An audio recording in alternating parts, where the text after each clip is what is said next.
पिछले 2 दिनों से सत्यपाल मलिक, जो कि जम्मू कश्मीर के पूर्व उपराज्यपाल रहे हैं, वो बहुत ज़्यादा चर्चा में है। और चर्चा में रहने का कारण है उनका वो पिछला स्टेटमेंट जो उन्होंने तथाकथित किसान आंदोलन के समय कहा था।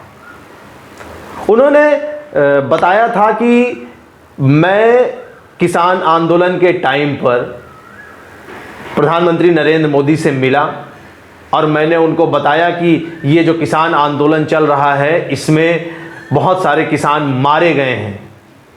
तो मोदी ने मुझसे कहा कि क्या ये किसान मेरी वजह से मारे गए हैं? मैंने कहा हाँ, आप ही इसके जिम्मेदार हैं, आपकी वजह से मारे गए हैं, आपके जो ये काले कानून हैं उसकी वजह से मारे गए हैं। तो मोदी ने मुझे डांट दिया और बोले कि मेरे पास से जाओ और जाकर अमित शाह से बात करो। और जब मैं अमित शाह से मिला तो अमित शाह ने मुझसे कहा कि सत्यपाल मलिक जी, इस आदमी का दिमाग खराब हो गया है, आप चुप रहो, आप देखते जाओ, थोड़े समय बाद इसकी बुद्धि सही हो जाएगी। ऐसा अमित शाह ने सत्यपाल मलिक से बोला। ये बात सत्यपाल मलिक ने मीडिया के सामने रखी थी और उस समय भी बहुत चर्चा हुई थी इस बयान की। जितनी विपक्षी पार्टियां हैं ये मुद्दा विहीन तो हैं ही, ये सारा देश जानता है, तो इनको ऐसे मुद्दे चाहिए थे और बस लोगों ने लपक लिया। और ये कयास लगाए जाने लगे कि प्रधानमंत्री नरेंद्र मोदी और केंद्रीय गृह मंत्री अमित शाह के बीच में सब कुछ सही नहीं चल रहा है। अमित शाह नरेंद्र मोदी को पसंद नहीं करते हैं, उनकी नीतियों को पसंद नहीं करते हैं और तभी इसलिए अमित शाह ने इतनी बड़ी बात नरेंद्र मोदी के लिए बोली। चलिए, ये तो हो गई 1.5 साल पहले की बात। अभी एक न्यूज़ पोर्टल पे इंटरव्यू देते हुए सत्यपाल मलिक ने ये बात कबूल की कि मैंने उस टाइम पर झूठ बोला था। झूठ, और इतना बड़ा झूठ, देश के खिलाफ है ये। नरेंद्र मोदी और अमित शाह ये सिर्फ 2 व्यक्ति नहीं हैं, ये संवैधानिक पद पर बैठे हुए 2 ऐसे लोग हैं जिनके ऊपर पूरा देश आश्रित है। पूरा देश इनकी तरफ देख रहा है, पूरी दुनिया इनकी तरफ देख रही है। अगर ये किसी पद पर नहीं होते तो आप इनके खिलाफ 100 झूठ बोले, 1000 झूठ बोले, उसकी क्या सजा होगी वो न्यायालय तय करेगा। लेकिन जबकि ये दोनों संवैधानिक पद पर हैं और इतने बड़े पद पर हैं कि एक प्रधानमंत्री है, दूसरा उसका गृह मंत्री है, और आप इन दोनों के बारे में ऐसा झूठ बोल रहे हैं ताकि इन दोनों में झगड़ा हो जाए। ये पता है, ये बिल्कुल वैसी बात है कि जैसे सास और बहू के बीच में कोई पड़ोसन आ जाए और वो पहले सास के कान फूंक जाए कि अरे आपको पता है आपकी बहू ऐसी है, अरे आपको पता है आपकी बहू ऐसी है, अरे क्या बात कर रही हो, बहू आपको सुबह उठ के चाय नहीं देती है, ओह ये कैसी बहू है। और फिर बहू के कान फूंक जाए कह रहे तुम्हारी सास तो ऐसी है, मैं तो इसको बहुत दिनों से जानती हूं, तुम तो अभी नई नई आई हो, अरे क्या ये इतनी बूढ़ी हो गई कि ये अपने लिए चाय भी नहीं बना सकती। ये बिल्कुल वही बात है, ये बिल्कुल वो मंथरा जैसा काम किया जिसने जाके कैकेयी का कान फूंक दिया। लेकिन ये सत्यपाल मलिक की बदकिस्मती है कि ना नरेंद्र मोदी कान के कच्चे हैं और ना अमित शाह, और तुम्हारे इस बयान का इन दोनों पर कोई असर नहीं हुआ। अब फिर सत्यपाल मलिक ने एक स्टेटमेंट दिया है कि पुलवामा में जो सीआरपीएफ के जवानों पर अटैक हुआ था तो मैंने केंद्र से यह कहा था कि जवानों को सड़क के रास्ते ना भेजा जाए, उनके लिए हेलीकॉप्टर की व्यवस्था की जाए।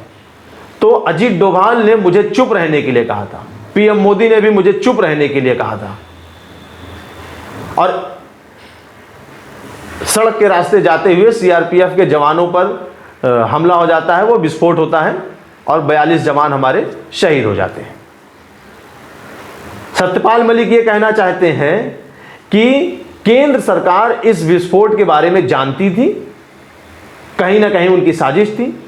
सत्यपाल मलिक जी 42 जवानों को शहीद करके केंद्र सरकार को क्या मिलेगा, और आप ये सोच रहे हैं कि सिंपैथी गेन करके सरकार बनाएगी। बीजेपी या नरेंद्र मोदी?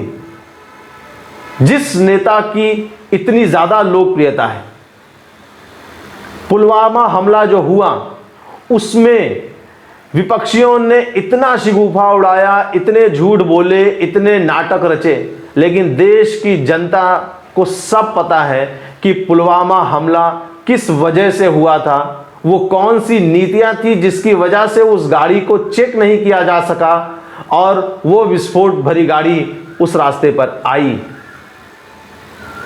और आप जो किसान आंदोलन के समय इतना बड़ा आपने झूठ बोला था, जिसको 1.5 साल बाद आप एक पोर्टल पर आकर स्वीकार कर रहे हैं, क्या 1.5 साल के बाद फिर आप इस बात को फिर किसी इंटरव्यू में स्वीकार करेंगे कि मैंने ये बात झूठ बोली थी, मैंने अजीत डोभाल से या नरेंद्र मोदी से कुछ नहीं कहा था?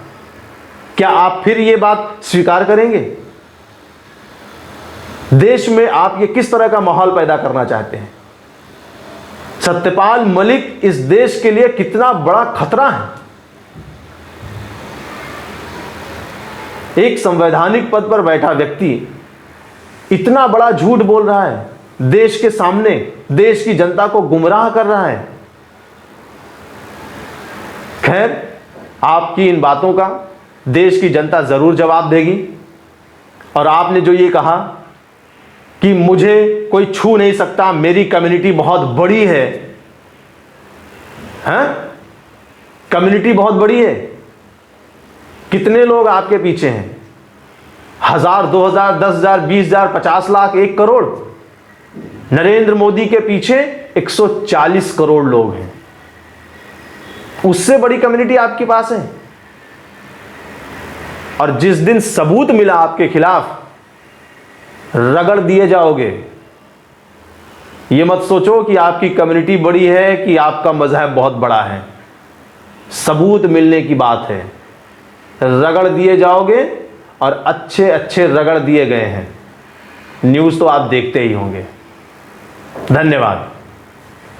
नमस्कार दोस्तों, अगर आपको हमारा ये वीडियो पसंद आए तो प्लीज़ हमारे वीडियो को लाइक कीजिए, अपने कमेंट्स दीजिए, इसको अपने दोस्तों के साथ में शेयर कीजिए। और अगर हाँ, आपने हमारे चैनल नूरा कुश्ती को सब्सक्राइब नहीं किया है तो प्लीज़ सब्सक्राइब करके और बेल आइकन ज़रूर दबाएं, ताकि हमारे नए वीडियो आपको तुरंत मिल जाए। धन्यवाद।